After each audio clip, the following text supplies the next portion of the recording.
बदलाव होने के लिए सालों नहीं चाहिए, बदलाव क्षणों में होता है। वो क्षण जिस मोमेंट में आप डिसीजन ले लेते हो कि अब और नहीं, इसका मतलब यह है कि अब करना ही करना है, क्योंकि मरने का ऑप्शन हमारे पास कहां है? मरेंगे तो पीछे घर वालों का क्या होगा, मरेंगे तो बच्चों का क्या होगा, मरेंगे तो अपने हस्बैंड का क्या होगा, वाइफ का क्या होगा, मरेंगे तो यार कैसे, मर के क्या मिल जाएगा? कुछ नहीं मिलेगा। तो एक ही ऑप्शन है, क्या करना है। इधर बहुत साल रह के देख लिए, राइट? अब करना है, और करने के लिए पहला काम है डिसीजन, कि डिसीजन लेने के बाद चाहे जो करना पड़े करना पड़ेगा। एम आई राइट और रॉन्ग? उसके लिए कुछ भी करना पड़ेगा। डिसीजन ले लिया, उसके बाद ये नहीं कह सकते अरे मैं तो रात को सोया नहीं और रात को जागना पड़ेगा क्या सर सीखने के लिए, मुझे तो टाइम नहीं मिलता। डिसीजन ले लिया तो टाइम निकालना पड़ेगा। एम आई राइट और रॉन्ग? डिसीजन ले लिया तो उसके बाद कुछ भी करना पड़ेगा। ये नहीं कह सकते सेमिनार चाहे बॉम्बे में हो चाहे सेमिनार सिंगापुर में हो, जाना पड़ेगा। कुछ नहीं चाहिए जिंदगी में, ओके? स्किल वगैरह सब बाद में आ जाएगी। जो आदमी डिसीजन ले लेता है उसके बाद सब हो जाता है। मैंने डिसीजन लिया जिस दिन मेरे को, एक दिन मैं स्टेज पे खड़ा था और स्टेज पे मैंने एंकरिंग की। एंकरिंग करने के बाद जब मैं नीचे उतरा तो मेरा एक दोस्त नीलेश मनियार, उसने मेरे को हक किया, बोला यार तूने इतना अच्छा बात किया, Bhupendra you can become the next MG. MG मेरे टीचर का नाम था, Manish Gupta. Bhupendra you can become the next MG. मैंने कहा इसको मेरे अंदर मोटिवेशनल स्पीकर दिख गया, मेरे को अभी तक क्यों नहीं दिखा? दोस्तों 2008 का वो दिन था। 2008 को 10 फरवरी को ये प्रोग्राम हो रहा था पूना के सबसे बड़े स्टेडियम गणेश कला क्रीड़ा मंच में। और गणेश कला क्रीड़ा मंच के 2000 लोगों के स्टेज से मैं नीचे उतरा और नीलेश मनियार ने मुझे हक किया और उसने बोला यार तू इतना अच्छा बोलता है, you can be the next MG. मैंने अपने आप को बोला इसको स्पीकर दिखा, मुझे क्यों नहीं दिखा? मेरे को उस दिन से मेरे अंदर स्पीकर दिखा, बट डाउट था। अगले दिन लिफ्ट में एक अच्छे मोटिवेशनल स्पीकर हैं देश के, संतोष नायर जी। संतोष नायर जी ने कहा ये छोड़ो आईटी वाईटी, आ जाओ हमारे साथ। उन्होंने ये कहा तो मेरे माइंड में एक ही चीज आई, सर आपके साथ आऊंगा तो स्पीकर बन के ही आऊंगा, ऐसे तो नहीं आऊंगा। क्योंकि अब मेरे अंदर भी एक मोटिवेशनल स्पीकर ने एक दिन पहले हल्का सा जन्म लिया था।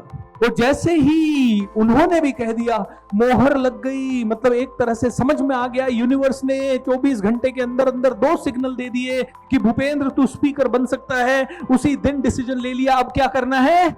स्पीकर बनना है। अब उसके लिए जो करना पड़े, उसके लिए फिर मेरे टीचर ने कहा पब्लिक स्पीकिंग करना है तो पब्लिक स्पीकिंग के लिए एक ही स्पीच के 100 बार प्रैक्टिस करने पड़ेगी। अपने 100 बार नहीं, 150, 200 बार प्रैक्टिस की। मेरे टीचर का 2 हफ्ते में 2, मतलब एक हफ्ते में 2 सेशन होते थे। एक सेशन अटेंड करता, उसके बाद दूसरे सेशन के बीच में 3-4 दिन का गैप होता था। और वो जो गैप होता था उस गैप के अंदर मैं कम से कम 1-1 मिनट की एक स्पीच के 50-50, 100-100 बार प्रैक्टिस कर लेता था। कभी कांच के सामने, कभी रात को अंधेरे में छत पे जाके बात करते थे, कभी किसी चौराहे पे खड़े होके। मेरे टीचर ने कहा था डर निकालना है, चौराहे पे खड़ा हो जा। चौराहे पे खड़ा होके बड़बड़ कर, लोग कहेंगे पागल है साला, हंसने दे, कोई फर्क नहीं पड़ता। और मेरा पब्लिक स्पीकिंग का जब प्रोग्राम होता है तो उसमें हम लोगों को ऐसी क्रेजी एक्टिविटीज करवाते हैं। जो लोगों का डर 20 सालों में नहीं खत्म होता, वो लोगों का डर 1 साल में, 1 दिन में खत्म होता है। 1 दिन में जब हमने ये शुरुआत करना शुरू किया, मेरा कॉन्फिडेंस बढ़ने लगा। I became a good public speaker. मैंने कहा सर के पास गया, सर मुझे अपने आप को as a public speaker launch करना, क्या करूं? उन्होंने कहा या तो मेरे साथ आ जा, या किसी कॉर्पोरेट कंपनी में ज्वाइन कर ले, या खुद का शुरू कर दे। मैंने कहा सर आपके साथ आऊंगा तो कितनी सैलरी मिलेगी? उन्होंने कहा 15,000 रुपए। मैंने कहा सर ये मंजूर नहीं है, ये मंजूर नहीं है। मैंने कहा 15,000। मैंने थोड़ा कैलकुलेशन किया, मैंने कहा सर के लिए जब 2 लाख कमाऊंगा तब मुझे 15,000 मिलेगा। मैंने कहा ये मंजूर नहीं है।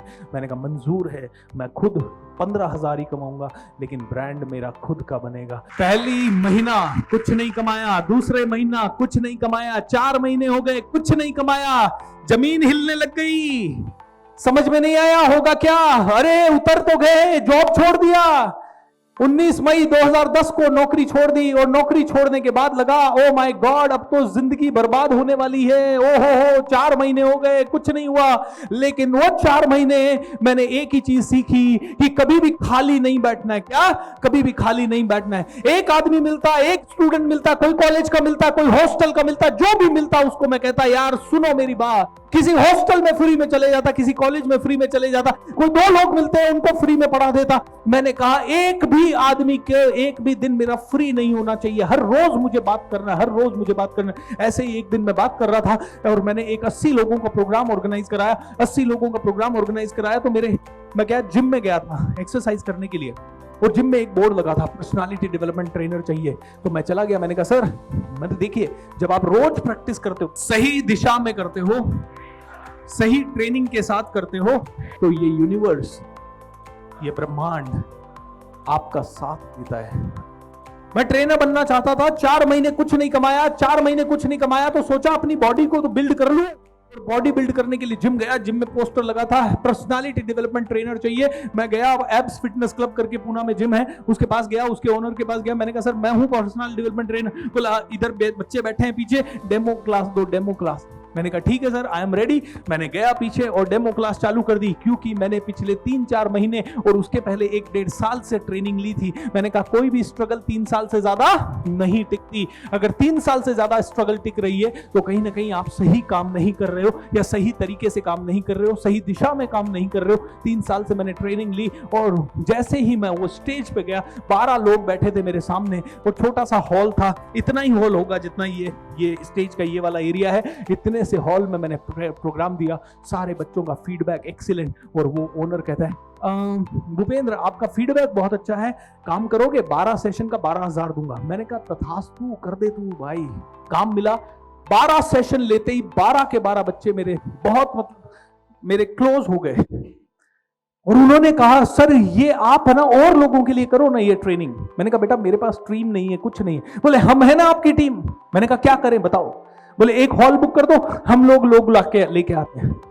12 के 12 खिलाड़ी मेरे मतलब वेल विशर बन गए, मेरे बहुत बड़े सपोर्टर बन गए, मेरी टीम बन गए। और हमने एक पोस्टर छपवाया, इग्नाइटिंग द स्पार्क करके मेरा एक प्रोग्राम, जिसमें मैं आग पे चलवाता हूं, लोगों को बहुत सारी चीजें करवाता हूं, ब्रेक थ्रू करवाता हूं, उनकी जिंदगी को बदलता हूं।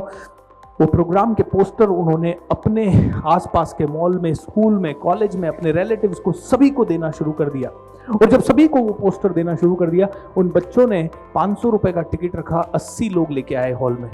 80 लोग हॉल के अंदर वो बच्चे लेके आए। और जब वो 80 लोग हॉल के अंदर दे रहे थे, उसमें से एक आदमी प्रोग्राम खत्म होने के बाद आया, Bhupendra where is your office? मैंने कहा सर मेरा कोई ऑफिस नहीं है। बोले ये लो मेरा कार्ड, मेरे से मिलने आओ। मैं अगले दिन उनसे मिलने गया, फिर उनका 1600 स्क्वायर फीट का एक ऑफिस था, नया बना था। उन्होंने कहा आज से ये ऑफिस तेरा है, जब तक तेरा ऑफिस नहीं होता तब तक तू इस ऑफिस को इस्तेमाल कर। इसके छोटा सा पीछे का बैकग्राउंड, मेरा दोस्त मुझे कहता था 6 महीने पहले से, भूपेंद्र यार तेरा सेल इसलिए नहीं हो रहा क्योंकि तेरे से लोग मिलने नहीं आते, थोड़ा सा ऑफिस ले ले एक छोटा सा। तू ऑफिस ले ले एक छोटा सा। मैंने कहा मैं ऑफिस लूंगा तो डेक्कन पे ही लूंगा। तू पागल हो गया भूपेंद्र, वहां पे 40-50 हजार रुपए का किराया है, 60,000 रुपए का किराया है। तू छोटा मोटा इधर जिधर भवानी पेट में रहता उधर ही ले लेना, कभी 5-10 हजार रुपए में मिल जाएगा। मैंने कहा मैं लूंगा तो डेक्कन पे लूंगा। भगवान ने डेक्कन का ऑफिस फ्री में दे दिया। जब आप हिम्मत करते हो, आपके साथ चमत्कार होते हैं, पूरा ब्रह्मांड आपको हेल्प करता है किसी न किसी रूप में। कोई फरिश्ते को भेज देगा, कुछ तो करेगा। पूरा ब्रह्मांड आप नहीं आए हो आज यहाँ, आपको ब्रह्मांड खींच के लाया इधर। मैं नहीं गया था उस सेमिनार में, मुझे खींच के लाया गया था उस सेमिनार में। पहला मिरेकल मेरे साथ क्या हुआ, देखिए मैं आपको क्या बता रहा हूं। जब आप कंटिन्यू 3 साल तक प्रैक्टिस करते रहते हैं किसी चीज की, बिना हिचक के करते हैं, बिना डाउट के करते हैं, तो उसके बाद क्या हो सकता है मैं वो बता रहा हूं। तो मुझे ये बंदे ने कहा 16,000 स्क्वायर फीट का ऑफिस आपका। मैं ऑफिस में जाने लगा, अच्छा सा हुआ। उसी प्रोग्राम में, वो जो 80 लोगों का प्रोग्राम मेरे स्टूडेंट्स ने करवाया था, उसी में एक और पर्सन आए। उस मीटिंग के बाद मेरे को कार्ड दिया उन्होंने, और उन्होंने कहा जब भी आपको टाइम हो तो मिलना। तो वो ऑफिस मेरे पास आ गया। उसके 1-2 महीने बाद मुझे लगा कि मुझे उनसे मिलना चाहिए। मैं उनसे गया और मिला।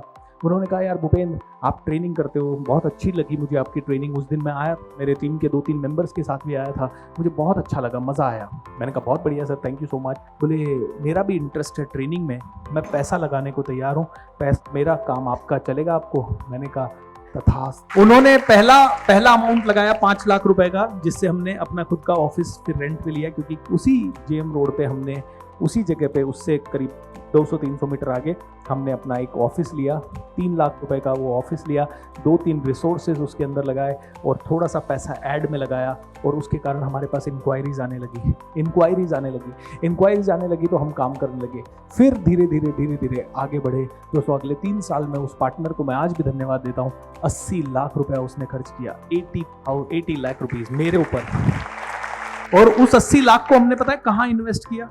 उस 80 लाख से हमने टीम बिल्ड की, उसमें इन्वेस्ट किया। 24 लाख रुपए की मैंने पर्सनलाइज्ड कोचिंग ली, 24 लाख रुपए की। कितने की? और एक्सपेरिमेंट हमें जो जो करने थे, क्योंकि देखिए जिंदगी में आगे बढ़ना, करना क्या पड़ेगा।